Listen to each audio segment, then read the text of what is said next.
ഇന്ന് നമുക്ക് ആട്ടപ്പൊടി കൊണ്ടൊരു പലഹാരം ഉണ്ടാക്കാം. അതിനായി 4 മുട്ട, ഒരു 4 ഏലക്കായ്, ഒരു ഗ്ലാസ് പഞ്ചസാര, പാകത്തിന് ഒരു നുള്ളുപ്പ്. ഇതെല്ലാം മിക്സിയിലിട്ട് നന്നായി അടിച്ചെടുക്കുക.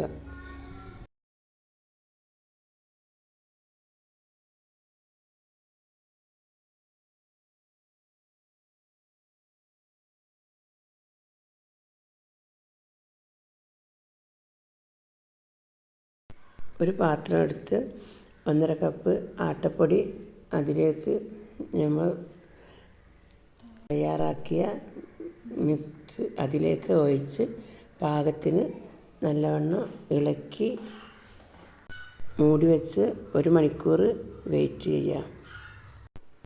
ഒരു പാനെടുത്ത് അതിൽ വെളിച്ചെണ്ണ തേച്ച് ഈ മാവ് അതിലേക്ക് ഒഴിച്ച്